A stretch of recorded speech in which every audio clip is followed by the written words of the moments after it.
찬송가 304장 부르겠습니다.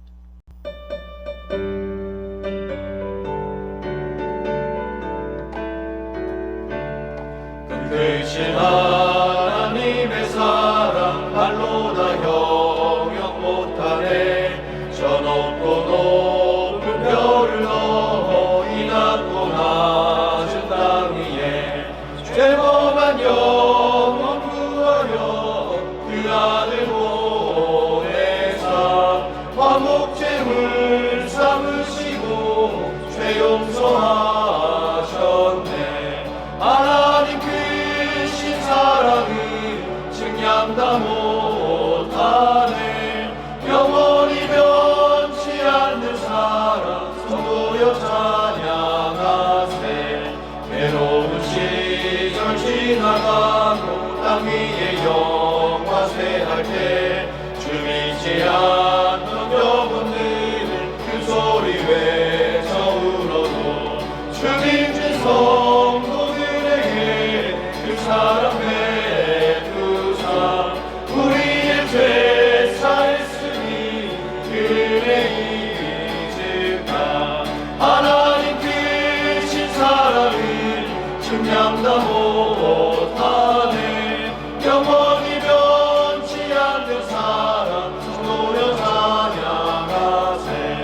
하늘을 구름아리 삼고 바다를 몽물 삼아도 한없는 하나님의 사랑 다 기록할 수 없겠네. 하나님의 크신 사랑 그 어찌 닿았을까. 저 하늘 높이 사도 채우지 못하네. 하나님 크신 사랑을 증량 다 못하네.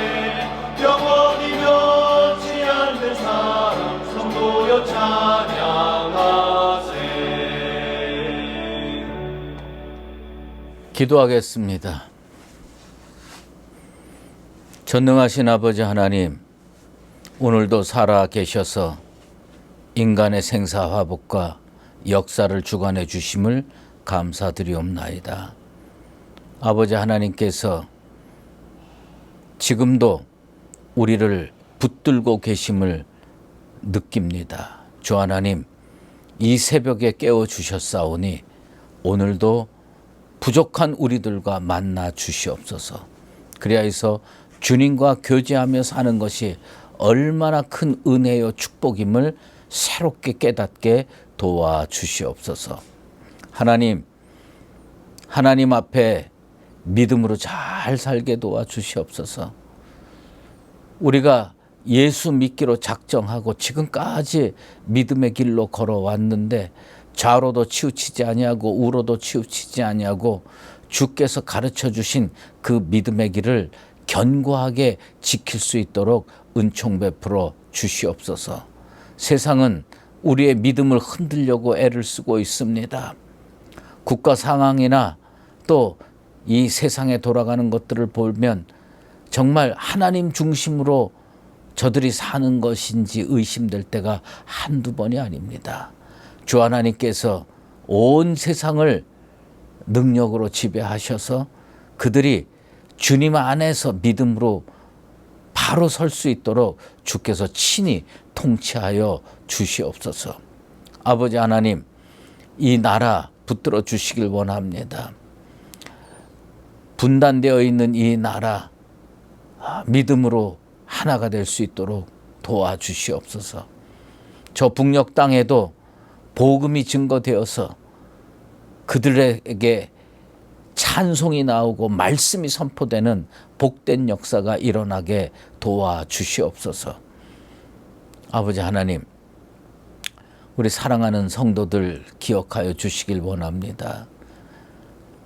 참 많은 성도들이 누구보다도 열심히 예수 믿고 살려고 애를 씀에도 불구하고 육체의 질병으로 고통당하고 또 인생길에서 흔들리고 경제적인 문제로 낭망하는 자들이 꽤 많이 있습니다. 주님께서 저들을 찾아가셔서 저들을 견고하게 붙들어 주시고 질병은 나음 없게 도와주시고 경제적인 문제는 주님께서 풍성한 은혜와 축복을 주셔서 저들이 하나님 앞에서 기쁨으로 살아갈 수 있도록 인도하여 주시옵소서.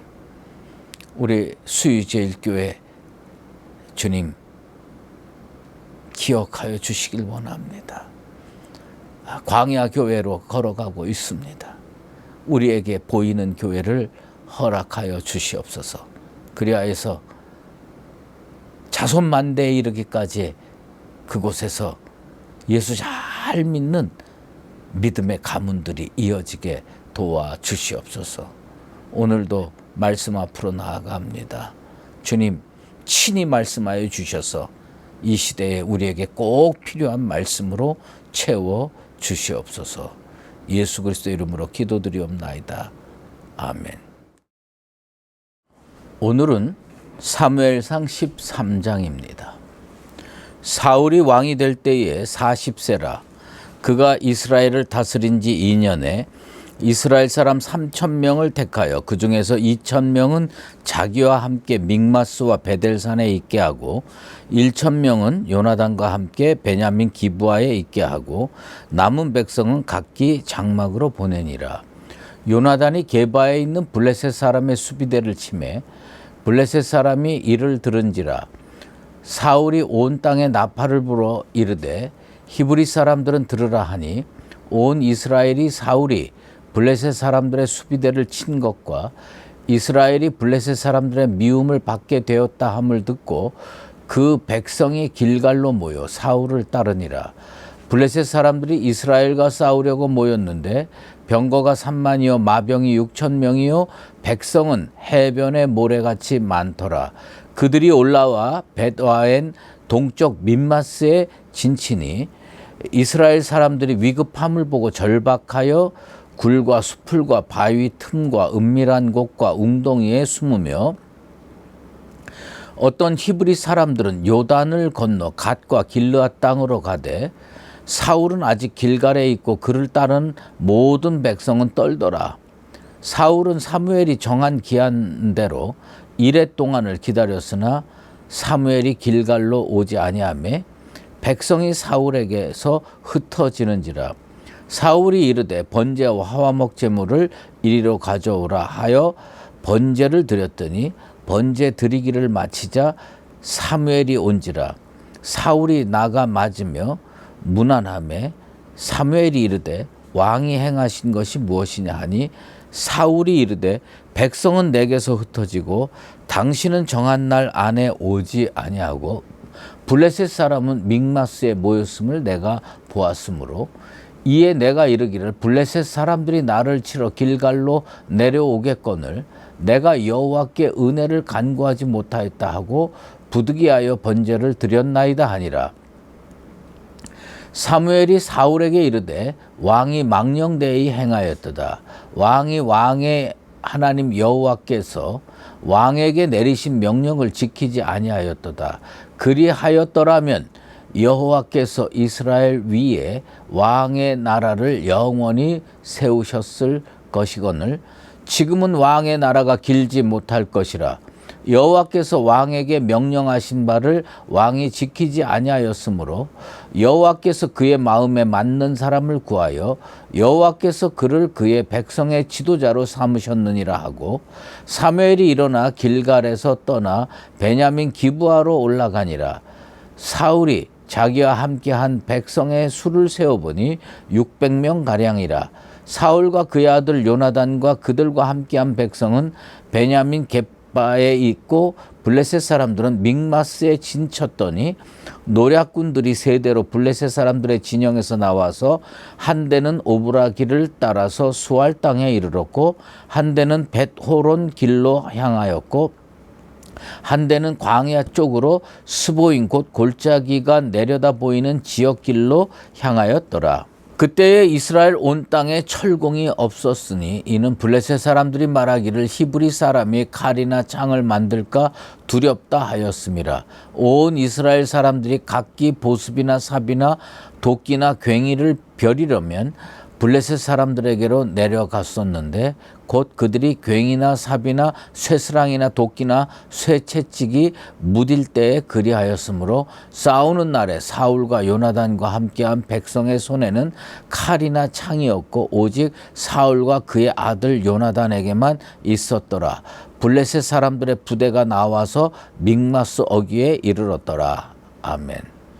오늘은 절박해도 믿음의 본분을 지켜라 라는 제목으로 말씀 증거하도록 하겠습니다. 현대 사회는, 우리가 살아가는 이 현대 사회는 편의성을 추구하는 사회입니다. 그래서 어떤 믿음의 원리라든지 이런 것들을 지키면서 살기보다는 자기에게 이로우면 얼마든지 내팽개치고 버리는 그런 사회입니다. 그래서 어떤 특별히 절박한 상황에 직면하게 되면 지금까지 붙들고 왔던 그 원칙을 그냥 아주 쉽게 내팽개치고 저버리고 그릇된 행위를 하기 쉽습니다. 그리고 그것으로 그치지 않냐고 그걸 또 정당화합니다. 내가 어쩔 수 없이 그랬다. 그건 나쁜 게 아니다. 올바른 거다. 뭐 이렇게 이야기하기를 좋아합니다. 여러분, 우리는 어떻게 살아야 되냐면 사실은 믿음으로 살기로 작정을 했으면 상황이 어렵고 힘들어도 믿음으로 사는 게 옳아요. 그 믿음으로 살 때에 그 잠시 우리의 눈을 가리는 어려움들도 오히려 손쉽게 이겨낼 수 있고 큰 승리로 이어지면서 우리의 남은 삶도 주님 축복 안에서 이어갈 수 있게 되는 것입니다. 어떤 그 책에서 보니까 사장의 자리라는 책이 있더라고요. 근데 거기에 그 직장에서 보면 똑똑하고 잘 나가는 직원들이 있답니다. 근데 어느 날 결제 받으러 사장방에 들어간대요. 사장방에 들어가서 이렇게 보면 사장이 없는 거예요. 사장이 없으면 자기 꿈도 있고 또 미래 비전도 있고 그러지 않겠어요? 그러면 쓱 보고 아무도 없을 때 사장 자리에 떡 앉는답니다. 그리고 그 회전 의자 빙거로 돌아보면서 나도 이 다음에 이런 자리에 앉아서 사장 노릇 한번 해야 되겠다 이렇게 생각을 하는데 그 책에서요, 사장이 없어도 사장 자리에 앉지 말라고 충고를 합니다. 자기도 모르게 교만해져서 그냥 사장이 없으니까 잠시 그 자리에 앉았다고 생각을 했지만 그러다가 큰 낭패를 경험하게 된다는 겁니다. 기자들이요, 취재를 해도 포토라인이 있습니다. 이거 특정 얻겠다고 그거 뚫고 들어가다가 제지당하고 거절당하는 기자가 한둘이 아닙니다. 믿음으로 사는 사람은요, 믿음의 라인을 지켜야 됩니다. 주님 말씀이 선포되면 무슨 일이 있어도 그 말씀대로 살려고 애써야 돼요. 그래서 순종이 제사보다 나은 겁니다. 오늘 본문을 보면 사울 왕이 매우 급박한 상황에 이르게 되었습니다. 이스라엘의 왕이 된 사울은 나름대로 국방력을 강화해서 이스라엘을 강대국으로 좀 만들고 싶었습니다. 그래서 노력을 했어요. 그리고 군인을 모집을 했습니다. 군인을 모집을 했는데 좀 더 많이 왔겠죠. 그런데 3,000명의 군인이 남았습니다. 이 군인을 재배치합니다.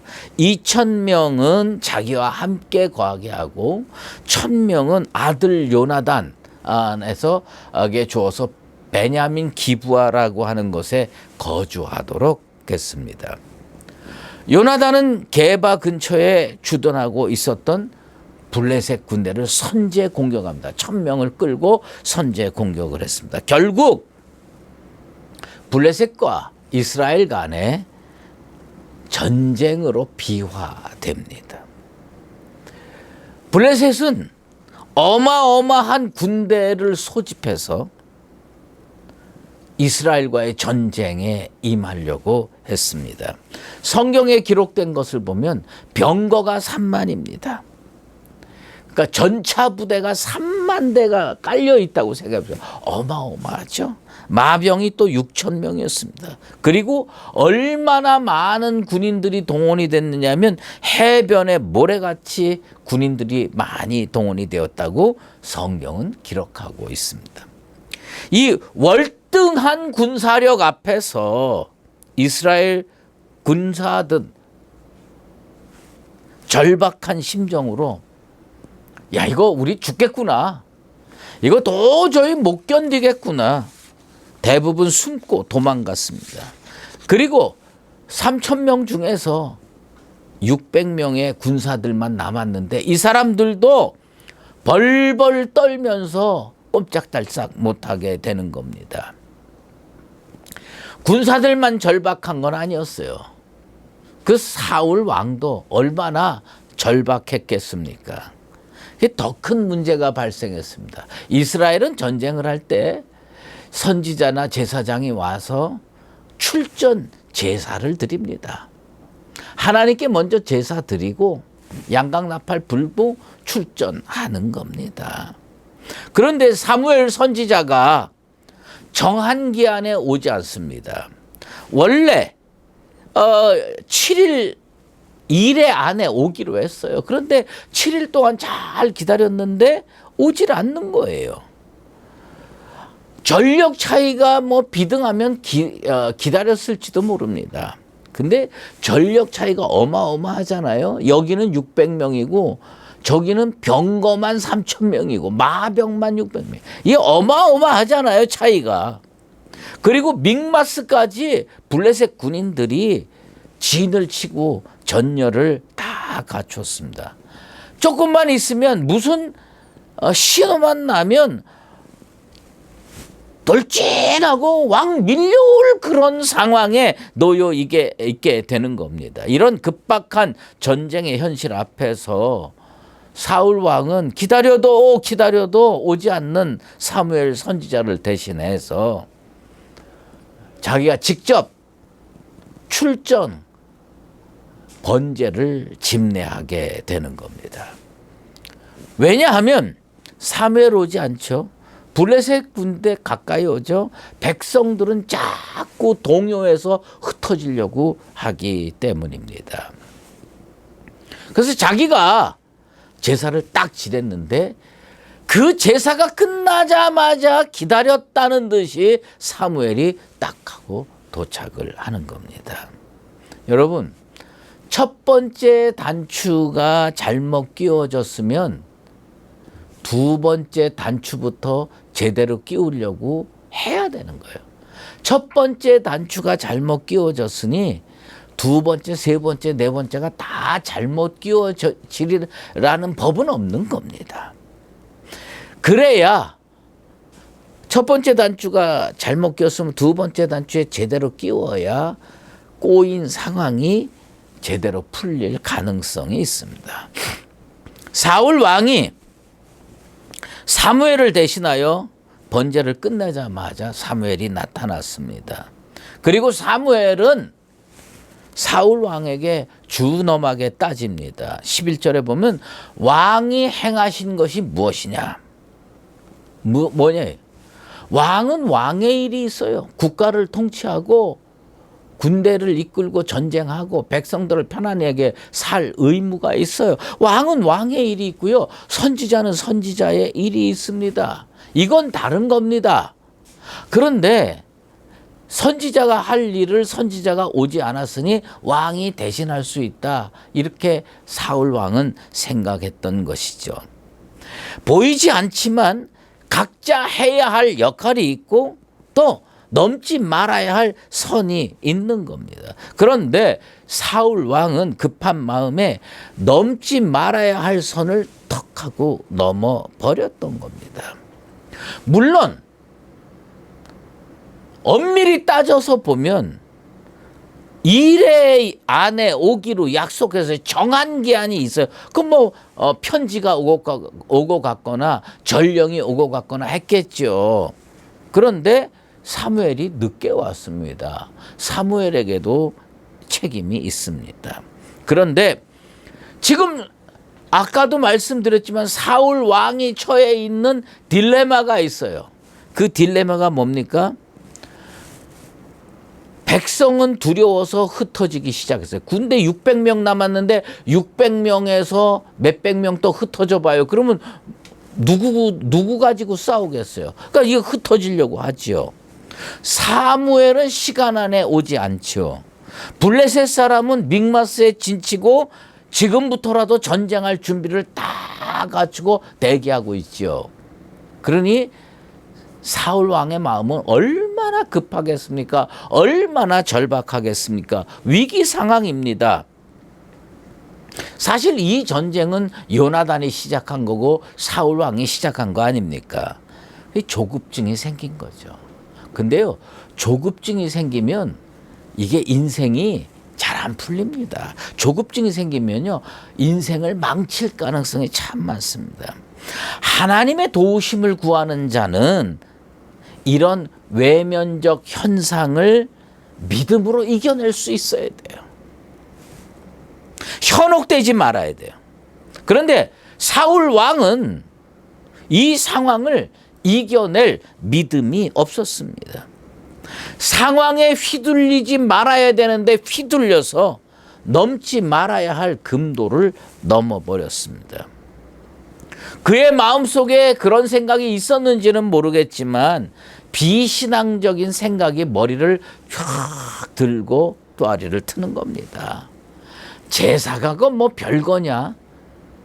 아마 어려서부터 사무엘이 제사 지내는 거 많이 봐왔을 겁니다. 그거 보면서 이건 이렇게 하면 되고 이건 이렇게 하면 되고 특별할 게 없어요. 어찌 보면 요식행위에 불과한 거 아니야? 전쟁 싸움 잘하면 되지 하나님께 꼭 제사 드릴 필요가 있어?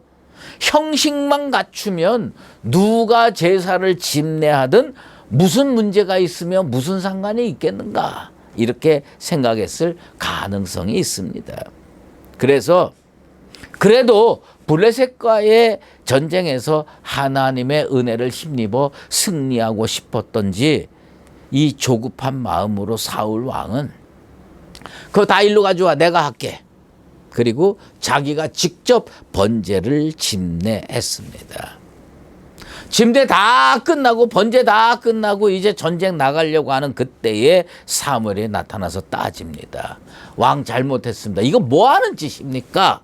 그러니까 사울 왕은 변명을 합니다. 뭐라고 변명하냐면 부득이하여 번제를 드렸나이다. 자기가 한 것은 뭐냐면 부득이했다는 겁니다. 부득이했다는 거예요. 하나님이 세우신 질서를 지키지 않아도 하나님이 명하신 규례를 지키지 않아도 제사만 드리면 전쟁에서 하나님의 은혜를 힘입어 승리할 수 있다는 이상한 생각이 그의 그릇된 행동을 정당화시킨 겁니다. 제사의 의미는 간과하고 제사의 행위만을 중요시했습니다. 그런데 사무엘이 사울 왕의 행실을 뭐라고 평가했습니까? 하나님 앞에 망령된 행실이라고 평가했습니다. 교회 안에 그런 거 참 많습니다. 아마 평신도들 중에는 목회자들보다 지식도 많고 성경에 관한 것도 연구를 많이 해가지고 목회자보다 더 설교를 잘할 수 있는 자가 무척 많을 겁니다. 그러나 부탁하건대 특별한 위탁이 주어지지 않는 경우에는 선을 넘지 않게 되길 바랍니다. 목회자의 일이 따로 있고요. 장로의 일이 따로 있고요. 권사의 일이 따로 있는 겁니다. 사울 왕은 뭘 했냐? 그거 열심히 옆에서 많이 봐왔기 때문에 나도 할 수 있어. 이렇게 시간도 늦고 이렇게 마음도 급한데 그냥 내가 해버리고 말자 그리고 하다가 큰 낭패에 처하게 된 겁니다. 선을 넘는 행위에 대한 하나님의 심판은 정말 가혹했습니다. 사무엘을 통해서 주신 하나님의 말씀이 13절에 나옵니다. 왕의 나라가 길지 못할 것이다. 심판을 선언했습니다. 사울 왕은 누가 제사를 집례하든 무슨 상관이 있겠는가 생각하고 한 행동이었지만 그것은 여호와의 명령을 어긴 행위였고 마땅히 심판받고 징계받게 되었습니다. 그리고 하나님은 마음에 맞는 사람을 새롭게 구하셔서 이스라엘 백성의 지도자로 삼게 되는 겁니다. 그런데 여기서 우리가 주목해야 될 것은 사무엘의 입을 통해서 주시는 하나님의 말씀입니다. 그건 뭐냐면 지도자, 하나님의 마음에 맞는 사람을 택해서 지도자로 삼으셨느니라. 이렇게 성경은 기록하고 있어요. 지도자로 삼을 것이다가 아니에요. 삼으셨느니라 라고 표현하고 있습니다. 흔히 얘기하는 완료형입니다. 지금 아직 사울이 왕으로 있어요. 그런데 하나님은 사무엘 선지자를 통해서 지도자로 삼으셨느니라. 하나님 이미 사울 왕 안 된다. 새로운 마음에 맞는 사람 사무엘도 모르고 누구도 모르지만 하나님 마음에는 벌써 딱 정해져 있다는 겁니다. 다른 사람을 이스라엘의 왕으로 결정하셨다는 뜻입니다. 사울 왕조의 실질적인 종말은 그로부터 10년도 더 훨씬 지나서 끝납니다. 하지만 사울 왕조를 대신할 다윗의 왕조는 언제 시작됐느냐? 사울 왕이 사무엘 대신 번제를 집례하고 하나님께서 지도자로 삼으셨느니라. 다른 사람을 이렇게 했을 때 그날로 끝난 겁니다. 나머지는 그것이 진행되는 과정 속에 있는 것이지 하나님은 그때 이미 다윗 왕조를 새로 건설하시고 사울 왕조는 다 치워보기로 작정하셨습니다.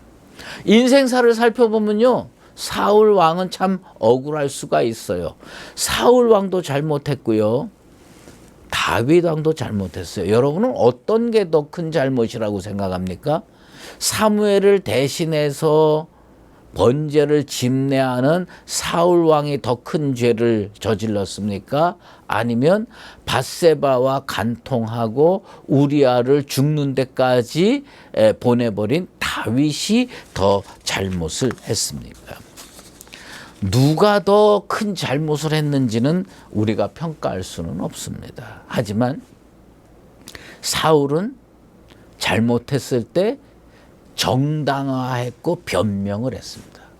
다윗은 잘못을 지적받았을 때 정말 엎드려서 통회 자복 회개했습니다.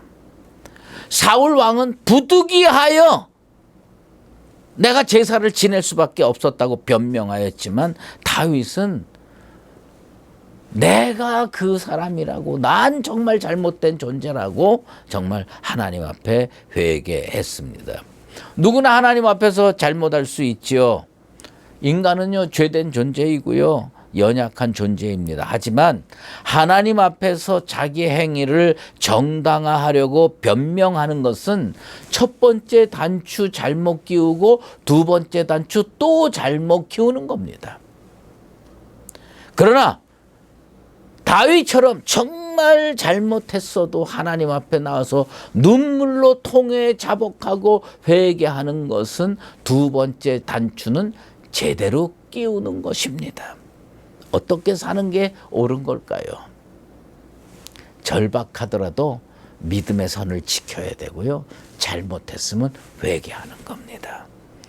사울 왕은 왕위가 자자손손 영원히 세워질 기회를 놓쳐버렸습니다. 왜요? 넘지 말아야 할 선을 넘었고, 그래서 그 결과 그의 치세는 당대에 끝났습니다.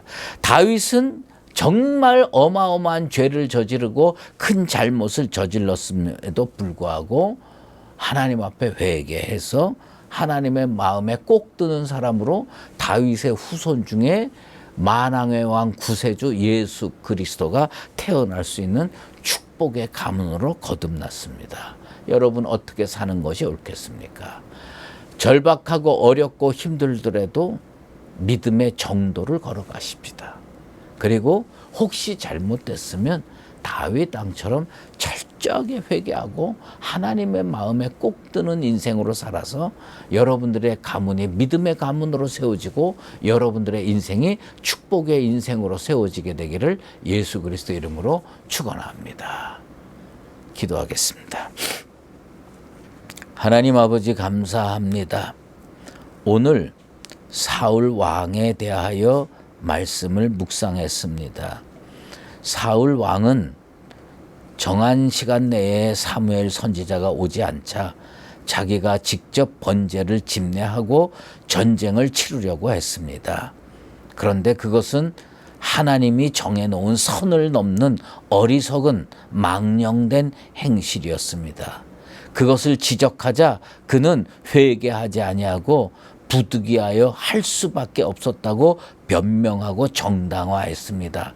그리하여서 사울 왕조는 그날 그 시로 하나님 앞에 마음에 꼭 드는 다윗으로 대체되었음을 우리는 말씀을 통해서 알 수 있었습니다. 하나님, 우리가 믿음의 정도를 걸어가게 도와주시고 혹시 잘못되면 주님 앞에 회개하여서 용서받고 하나님의 마음에 꼭 드는 인생으로 살아서 우리 자자손손 하나님 앞에 축복받는 가문이요 인생 되게 도와주시옵소서.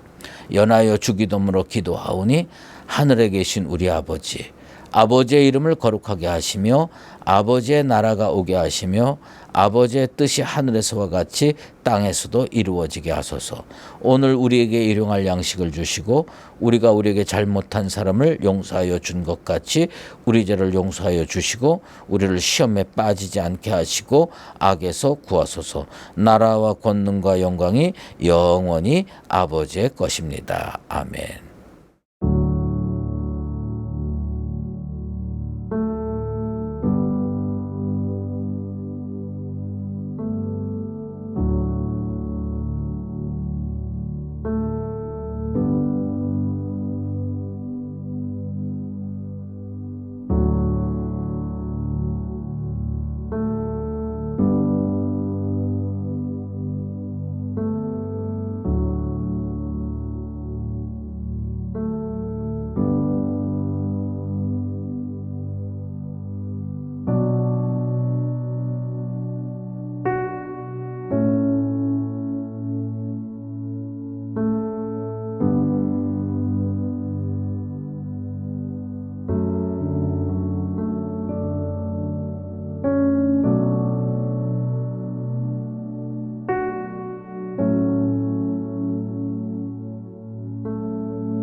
주